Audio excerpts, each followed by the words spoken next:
Assalamualaikum warahmatullahi wabarakatuh.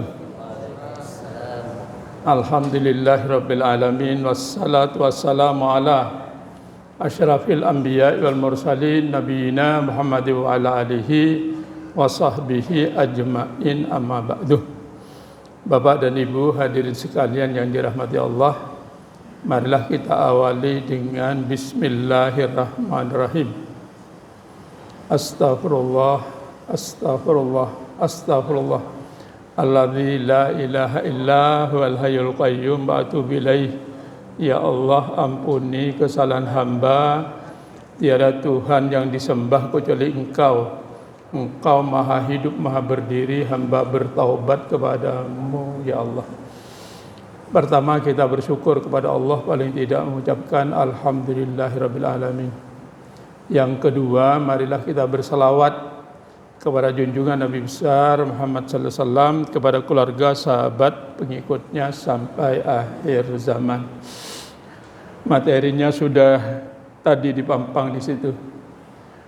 Puasa sepanjang masa, sepanjang tahun. Ayat yang mau saya bawa dulunya yaitu ujung dari ayat 185 surat Al-Baqarah. A'udzu billahi minasyaitonir rajim. Walitukmilul iddatah walitukabbirullahu ala ma hadakum wa la'allakum tashkurun. Hendaklah kalian menyempurnakan bilangan puasamu, mencukupkan bilangan puasamu, dan mengagungkan nama Allah yang telah memberikan petunjuk kepadamu agar kamu menjadi orang yang pandai bersyukur. Ayat ini ada 4 variabel. Sempurnakan ibadah puasa, kemudian agungkan nama Allah, kemudian yaitu berdasarkan petunjuk Allah agar kamu pandai bersyukur. 4 variabel ini. Bapak dan saudara sekalian, misalnya kita telah menyempurnakan bilangan puasa. Saya punya keyakinan ini sudah. Puasa 1 bulan sudah dipenuhi. Misal habis menyempurnakan ibadah puasanya, bilangan ibadah puasa, orang ini kemudian mati. Kira-kira masuk surga atau masuk neraka? Hai. Kira-kira masuk surga atau masuk neraka? Karena ada kasusnya ini. Imam Masjid Al-Huda, ya, Imam Masjid Musalla Al-Huda di Perumnas itu, masih muda orangnya, masih muda, belum sampai umur, belum 38 itu. Jadi dia imam tarawihnya, dan pada hari raya itu langsung stroke, kemudian besoknya meninggal, ya, besoknya meninggal, tidak tanggung, langsung besoknya meninggal.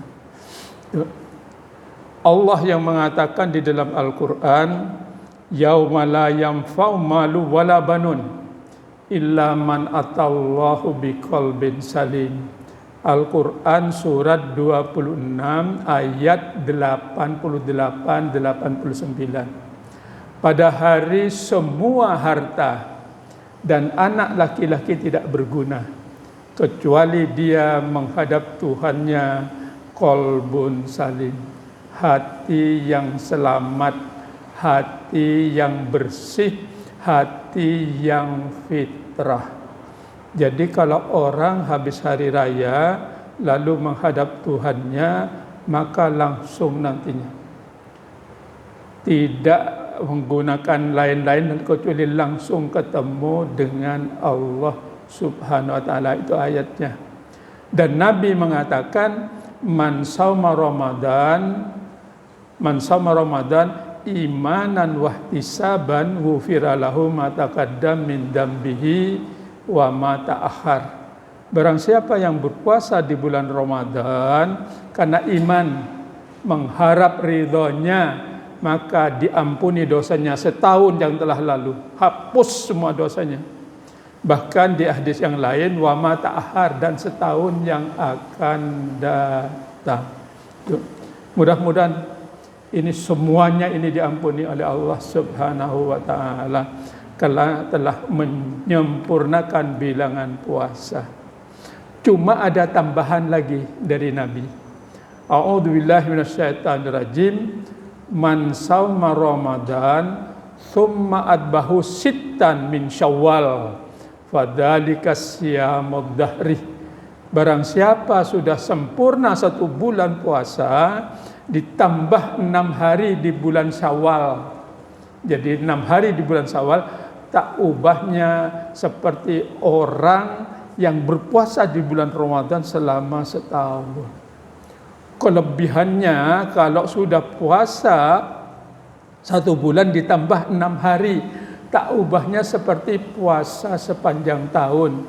Kelebihannya dari puasa sunnah lainnya adalah kalau puasa 6 ini nanti dinilai oleh Allah setiap hari puasanya seperti bulan Ramadan. Sudah lunas kalau? Alhamdulillah. Langsung saya nunjuk yang sebelah sana. Kalau yang sebelah ini tidak terlalu akrab, yang sebelah sana sudah lunas kalau? 6 harinya. Hah? Oh, saya kurang. Kurang berapa? Sekarang tanggal 21 Syawal. Jadi masih ada berapa hari lagi? Berapa ada hari lagi? 8 atau mungkin 9, ya, mungkin 9. Bapak dan saudara sekalian yang dirahmati Allah, yang belum, supaya puasanya sepanjang tahun dan nilainya luar biasa. Mari ya berusaha sungguh-sungguh. Kecuali ibu-ibu, kalau ibu-ibu ini susah. Ya.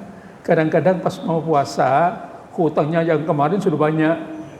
Ada ibu-ibu hutangnya di bulan Ramadan itu 12 hari coba. Itu. Kemudian nanti harus melunaskan yang 12 hari. Ditambah lagi 6 hari beratnya bukan main. Tapi jangan khawatir ibu-ibu.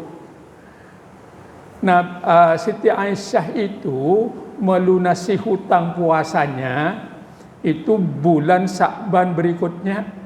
Itu berarti dia mendahulukan 6 Syawalnya. Berarti mendahulukan 6 Syawalnya. Wallahu a'lam, ya. Tapi alasannya memang masuk akal. Alasannya memang akal. Oleh sebab itu, jangan sia-siakan puasa 6. Supaya apa? Supaya seperti orang puasa sepanjang tahun. Namun hadirin sekalian yang dirahmati Allah, yang sudah lunas puasa 6-nya, tetap melakukan seperti apa yang dilakukan di bulan Ramadan. Kemudian yang kedua adalah mengagungkan nama Allah, disuruh takbir. Takbirnya kan sudah kemarin, tapi ayatnya masih ada. Kayak apa? Artinya takbir yang kedua ini adalah, takbir itu adalah simbol orang sholat. Karena sholat wajib yang kita kerjakan, sholat wajibnya saja, subuh 2 rakaat, zuhur 4 rakaat, asar 4 rakaat, maghrib 3 rakaat, isya 4 rakaat, takbirnya berapa kali? Halo? Kok tahu sampean? Di mana dapat sontekan? Jumlahnya 94. Bagus. Jumlah 94. Lalu apa simbol 94 itu? Ternyata Al-Quran surat 94 itu adalah bunyi ayatnya adalah surat Asy-Sya'rah. Alam nasrah laka sadrak. Bukankah kami Allah telah melapangkan dadamu untukmu. Jadi kalau orang solatnya tidak belang kambingan, subuh sampai isya, mesti orangnya lapang dada. Mesti lapang dada. Gitu. Kalau kepingin tidak lapang, gampang. Ya, hari ini zuhurnya sholat, nanti asarnya kadusah. Ya, maghribnya sholat, isyaknya kadusah. Kacau nantinya. Ya, mesti kacau, tidak akan lapang. Oleh sebab itu, jadi saya ini konsultan orang-orang bermasalah. Tapi saya lihat dari Al-Quran, karena saya seorang konselor. Jadi kalau ada orang datang kepada saya mengeluh, ini mesti tidak lapang. Tinggal saya tunjuk saja. Jangan-jangan pian ini sholatnya belang kambingan, gitu. Jangan-jangan begitu. Apa jawab? Kada baik, gitu. Kada, gitu. Tadi sholat subuhnya kesiangan. Nah, kesiangan. Ya pantas, ya. Tidak dilapangkan oleh Allah Subhanahu wa taala. Gitu. Tapi ada orang yang ini sholatnya lumayan bagus, gitu, lumayan bagus. Tapi saya cek di punggungnya itu, saya cek. Sekalinya tidak terlalu sakit. Tapi saya cek di sini, di bahu sebelah kanan ini. Setelah dicek sedikit, aduh Pak, sakit itu. Langsung saya terka, pian ini penyarikan. Kalau tidak percaya siapa yang penyarikan, nanti boleh konsultasi, akan kuperiksa. Ya. Tapi kalau yang sakit sebelah sini dalam psikologi yang menjelaskan, bukan ilmu kedokteran itu. Kalau ilmu kedokteran aku sopan dengan yang di depan saya ini. Ya. Psikologi. Jadi kalau yang sebelah kiri yang sakit itu karena orangnya suka ngeramput. Ya, suka ngeramput. Oleh sebab itu terapinya harus berdasarkan ya psikologi juga. Bapak dan Saudara sekalian yang dirahmati Allah, walitukabbirullah, yaitu mengagungkan nama Allah. Mengagungkan nama Allah yang lain yaitu mengerjakan sholat. Kalau bulan Ramadan mengerjakan sholat tarawih. Kalau di luar bulan Ramadan mengerjakan sholat tahajud. Ya. Kalau orang mengerjakan sholat tahajud itu diangkat derajatnya. Wa minal laili fatahajjad bihi nafilatan laka asa ayyab asaka rabbuka maqaman mahmudah. Pada malam harinya hendaklah kamu mengerjakan sholat tambahan, sholat tahajud. Siapa tahu aku senang kepadanya, maka aku angkat derajatnya ke tempat yang terpuji. Biasanya kalau yang hanum-hanum ini susah sholat malamnya, sholat tahajudnya. Saya tanya, ini yang hanum ini ngerjakan sholat tahajud, bujur. Aku tanya, kada gitu. Tapi kalau orang yang sudah tua, yang sudah parak apa? Yang sudah parak itu malah rajin. Pian, iya, berapa umur? 64, apalagi sudah 64 gitu. Menurut ahli kejiwaan, orang yang sudah umur 50, siapa yang pas umur 50? Halo? Di atasnya kalau sampean. Belum juga. 50 berapa? 52.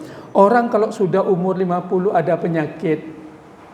Ini kejiwaan yang mengatakan, penyakitnya namanya the fear of becoming nothing. Penyakit takut kesendirian. Lubang kubur sering kelihatan. Maka obatnya yaitu disuruh melakukan sholat malam. Tahajudnya tidak boleh ditinggal sudah. Kalau yang sudah umur 50 ya sudah tidak boleh ditinggal gitu. Makanya Al-Qur'an surat 50 itu qaf. Qaf itu kalbun. Qaf itu cap itu kepala. Jadi kepala dan kolbunnya harus nyambung. Oleh sebab itu pikirannya harus bagaimana aku menyiapkan untuk kembali kepada Allah Subhanahu wa ta'ala. Jadi orang yang terbiasa sholat malam, tidak usah milih umur berapapun saja, yang terbiasa sholat malam, habis sholat malam itu Allah menyuruh, Nabi yang menyuruh doanya dimakbul. Kemudian sesudah sholat malam itu disuruh banyak beristighfar. Bunyi ayatnya wabil asharihum yastaghfirun. Di waktu sahur banyak minta ampun kepada Allah. Oleh sebab itu bapak-bapak, saran ini orang yang terutama yang sudah umur 50, tapi mulai latihannya umur 45. Karena Al-Quran surat 45 itu Al-Jaziyah, berlutut, artinya disuruh banyak berlutut kepada Allah. Kalau kita sholat malam minta kepada Allah, kemudian banyak beristighfar. Istighfarnya boleh yang paling pendek, silakan saja. Tatkala habis berdoa langsung istighfar begini. Astaghfirullah, astaghfirullah, astaghfirullah, astaghfirullah. Yang pendek saja. Allah ngasih hadiah 4. Yang pendek itu saja. Yaitu yang fakultu astaghfiru rabbakum innahu kana ghafara yursilis samaa'a 'alaikum wa yursilu 'alaikum midrara wa yumditkum bi amwali wal banin wa yaj'al lakum jannati wa yaj'al lakum anhara. Ada 4. Hartanya akan diberkahi, anak-anaknya akan sukses, pasangannya akan bagus, dan pekerjaannya juga akan diberkahi. Jadi kalau mulai hanum, mulai kayak Anda, sholat malam, lalu pas istighfar, insya Allah harta, anak-anaknya akan sukses. Ini jarang juga sholat malam, jarang. Kenapa kok tahu aku? Kenapa? Kenapa saya kok tahu? Wajahnya Anda menyampaikan ke saya tadi, aku jarang sholat malam.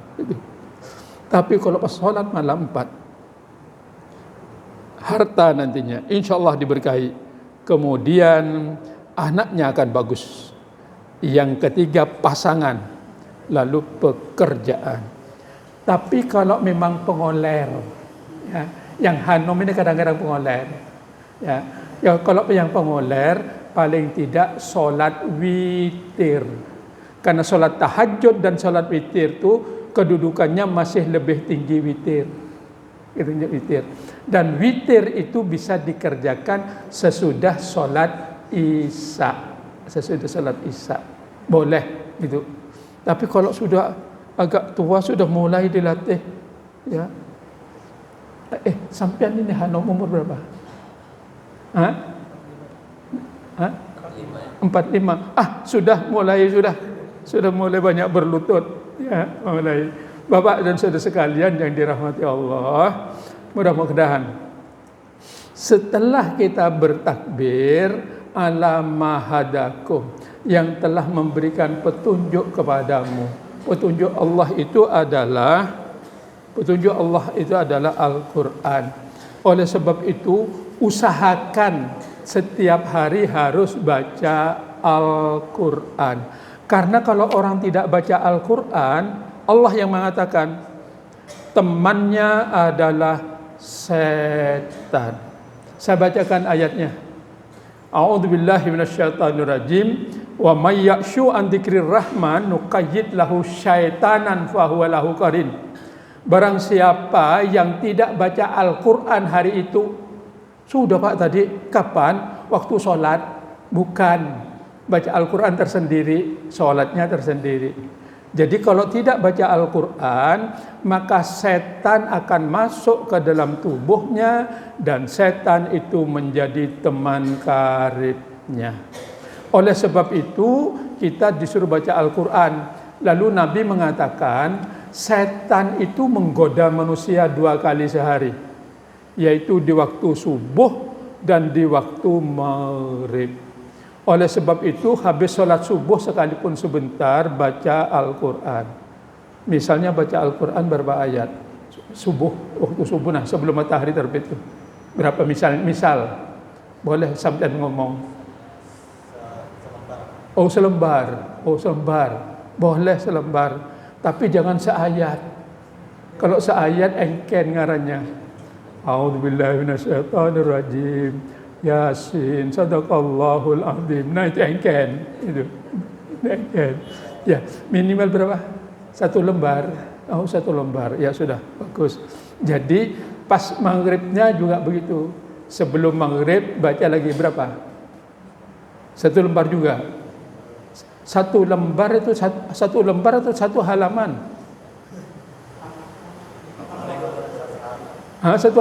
Satu halaman kah? Ya. 1 halaman aja.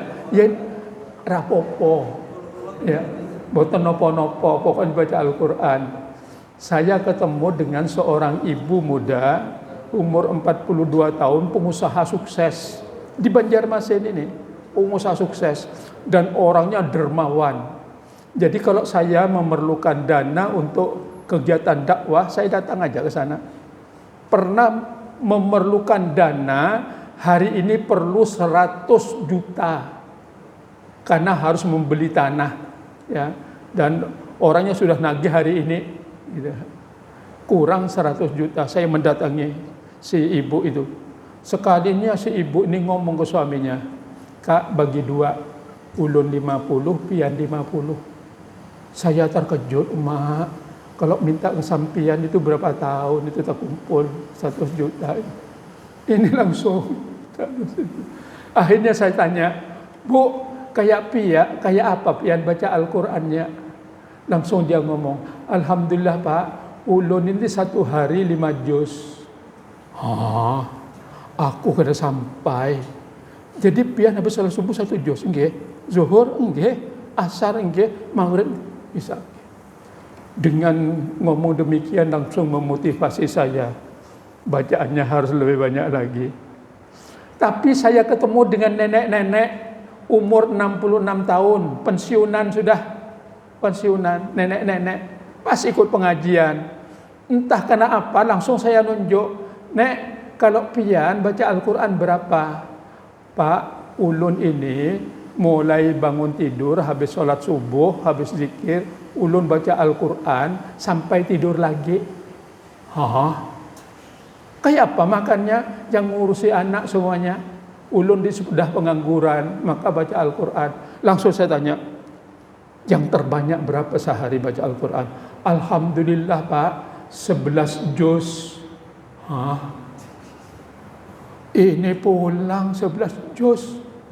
Tapi langsung saya bilang, "Bu, katanya Nabi paling banyak sehari itu cuma 10 juz. Sehingga setiap 3 hari boleh menghatamkan Al-Quran. Tapi itu hanya kadang-kadang Pak, yang paling sering adalah 7 sampai 8. Ada saja. Di Banjarmasin Pak. Ada. Jadi kalau umpamanya berapa tadi? 1 halaman, ya permulaan aja itu. Nanti kalau pas lancar, kalau ada dibanyaki, ya dibanyaki nantinya. Insya Allah. La'allakum tashkurun. Mudah-mudahan kamu pandai bersyukur. Nah Pak, ceramahnya kurang 4 menit sudah. Bersyukur ini. Ayatnya di dalam Al-Quran saya bacakan. Orang yang pandai bersyukur. Al-Quran surat yang ke-7 ayat yang ke-17. Surat Al-A'raf ayat yang ke-17. Saya bacakan ayatnya. Mudah-mudahan pian nanti pandai bersyukur. A'udzu billahi minasyaitonir rajim. Tsumma latiyannahum min baini aydihim wa min khalfihim wa an aymanihim wa an sama'ilihim wa la tajidu aktsarahum syakirin. Kemudian pasti aku iblis akan menggoda manusia, mendatangi manusia dari depan. Iblis itu setiap saat menggoda dari depan, kemudian dari belakang, dari kanan dan dari kiri. Dari depan itu kalau orang punya keinginan, iblis masuk. Sedangkan dari kiri itu penyesalan, langsung masuk. Dari kanan yang membawa keuntungan, masuk itu iblis. Yang dari kiri kalau ada yang hal-hal yang merugikan dia, langsung masuk. Iblis itu tidak bisa masuk dari atas, karena dari atas itu ingat kepada Allah. Iblis itu tidak bisa masuk dari bawah, karena dari bawah ini yaitu ingat mati. Apa yang kulakukan nanti kalau nantinya mati. Nah, orang yang tidak digoda oleh iblis ini adalah orang yang pandai bersyukur. Oleh sebab itu, orang yang pandai bersyukur ini tak bakalan digoda oleh iblis. Karena apa? Kalau dapat rezeki, langsung dia mengucapkan alhamdulillahirabbil alamin. Banyak zikir kepada Allah. Salat ini bagian dari bersyukur. Jadi tidak bakal digoda oleh iblis. Kalau kita mendapatkan rezeki, ambil sebagian rezeki ini diberikan kepada orang lain, disedekahkan untuk sanggup mati. Oleh sebab itu, orang yang tidak bakalan digoda oleh iblis namanya orang yang pandai bersyukur, yaitu orang yang selalu ingat kepada Allah Subhanahu wa taala dan orang yang selalu bersedekah. Karena orang bersedekah ini adalah sangu untuk mati. Tadi celengannya sudah lewat. Oi. Naruh tadi. Nah, bersedekah. Sedekah yang paling bagus di waktu subuh. Ya, di waktu subuh. Jadi pian kalau di waktu subuh pas sholat di masjid celengan lewat langsung ngasih. Misalnya berapa? Oi. Berapa? 1.000. Tapi sekarang susah mencari duit 1.000. Yang mudah berapa? Hah? 2.000 sekarang mulai susah. Yang paling mudah berapa? Silakan. Naruh itu paling itu. Tapi kalau umpamanya punya 1.000 ya tidak apa-apa. Yang penting bersedekah. Oleh sebab itu karena ibu-ibu tidak ke masjid, jadi di rumah itu sedia celengan. Habis sholat subuh naruh berapa? Setelah terkumpul keberikan kepada yang berhak. Ini luar biasa. Insya Allah kalau pian selalu itu berinfak apalagi setiap sholat ini celengan lewat, seharusnya bersyukur. Paling tidak berapa tadi? 2.000 paling tidak. Mudah-mudahan. Nah, infak ini Allah yang memberitahu, diberikan ke siapa? Infak itu diberikan, saya bacakan infak ini harus diberikan ke siapa? Biar pian tahu semuanya. A'udzubillahi minasyaitonirrajim. Bismillahirrahmanirrahim. Yas'alunaka madza yunfikun qul anfaqtum min khairin falil walidaini wal aqrabin wal yatama wal masakin wa nisabil wa ma taf'aluna khairan fa innallaha bihi alim. Mereka tanya kepadamu Muhammad tentang berinfak, diberikan ke siapa? Ternyata Allah mengatakan infak itu yang terutama kepada kedua orang tua